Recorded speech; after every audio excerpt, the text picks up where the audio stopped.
18. La verdadera libertad es silencio, pero jamás aislamiento.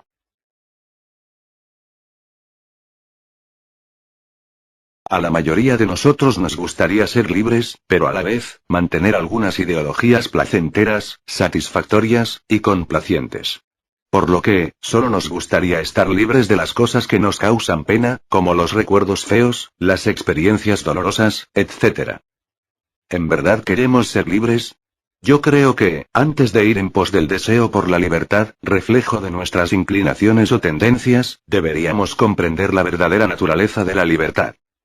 En primer lugar, decimos que queremos ser libres de unas cosas, y mantener otras, pero ¿acaso hay libertad verdadera cuando solo os libráis de un fragmento entre muchos otros?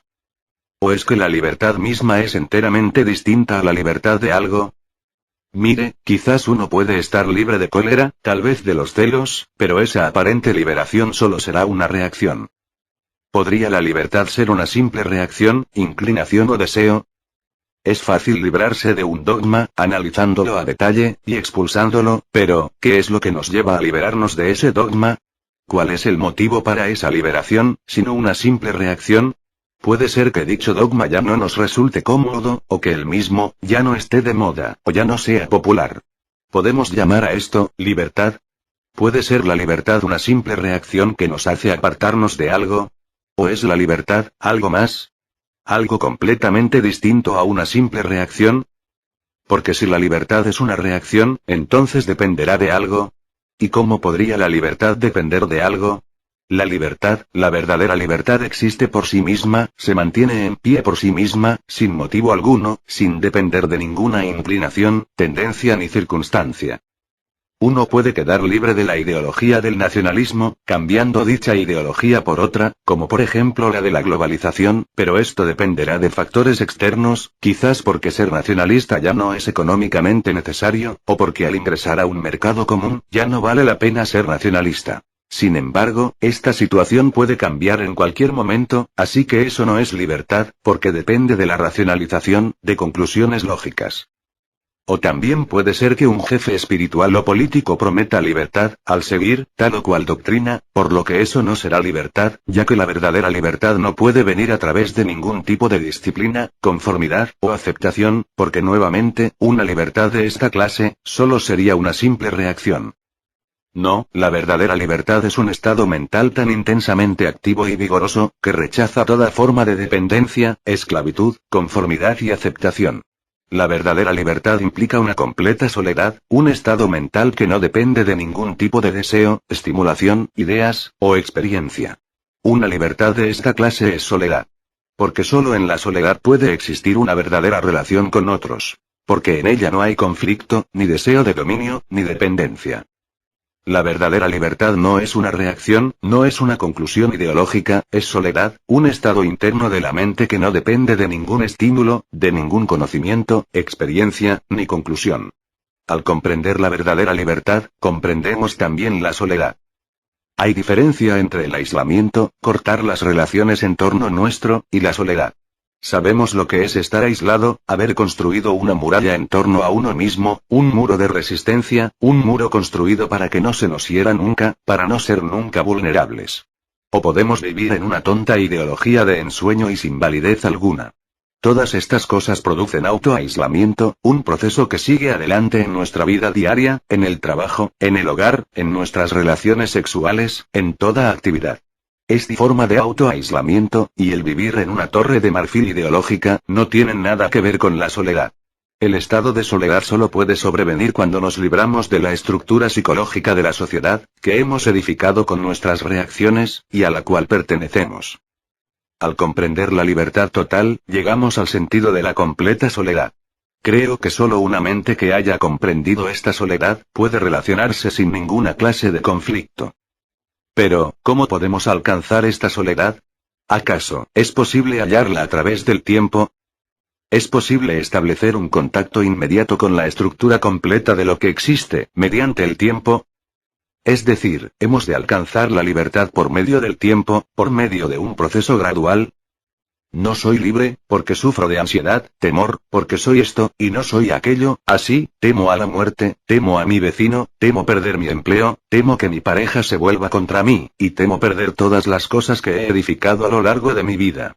Pero ¿acaso puedo librarme, por ejemplo, del miedo a mi pareja, y después del miedo a perder mi empleo, y posteriormente de otro miedo, y después de otro, y otro más?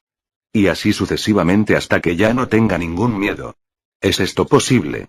Puedo demandar una forma específica de libertad sin crear conformidad, y por lo tanto otra forma de temor.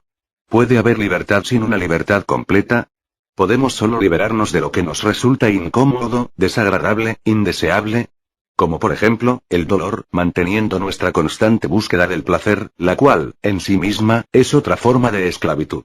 Si obtenemos un poco de libertad, pero seguimos siendo esclavos, ¿somos en verdad libres? ¿Puedo ser libre, liberándome de las cosas que me esclavizan, una por una, expulsándolas, a través de un proceso gradual sujeto al tiempo? ¿Se puede lograr la verdadera libertad mediante el tiempo? Es evidente que no, pues desde el momento en que usted introduce el tiempo, hay un proceso de esclavitud. Si he de librarme de la violencia de manera gradual, por la práctica de la no violencia, entonces, mediante esa práctica gradual, que a final de cuentas, será un proceso sujeto al tiempo, estaré sembrando las semillas de la violencia.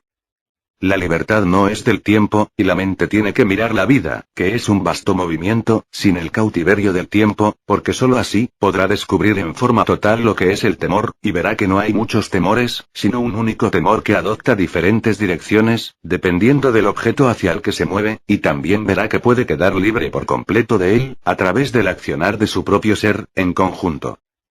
Esto es en realidad una cosa muy seria, porque cuando usted ve que el temor es indivisible, comprende que es un movimiento que se expresa en diversas formas, no los separados temores de la muerte, de mi pareja, de perder mi empleo, de no conseguir mi realización, etc.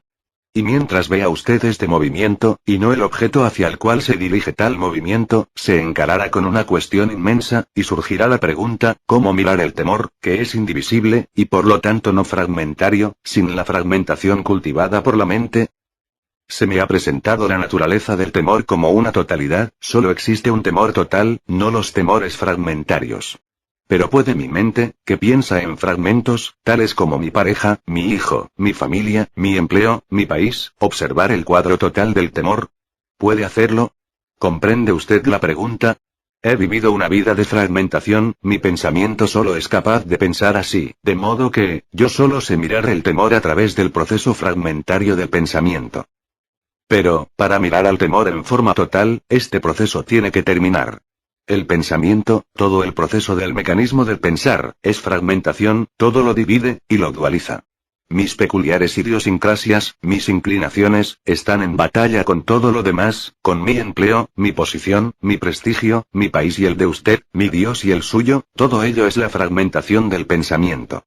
Y este pensamiento es siempre viejo, nunca nuevo, y, por lo tanto, nunca es libre. Nunca puede ser libre el pensamiento, porque es la reacción de la memoria y esta es vieja. Este pensamiento mira el estado total del temor, y cuando lo mira lo reduce a fragmentos. De modo que la mente solo puede mirar este temor en forma total, cuando no hay movimiento del pensar, sin basarnos en lo que ha existido, o en lo que debería existir, en un estado de acertado contacto, más allá del tiempo, la cultura, la experiencia, el conocimiento, y todos los acumulados recuerdos de mil ayeres, es decir, desde la genuina, real, y verdadera soledad.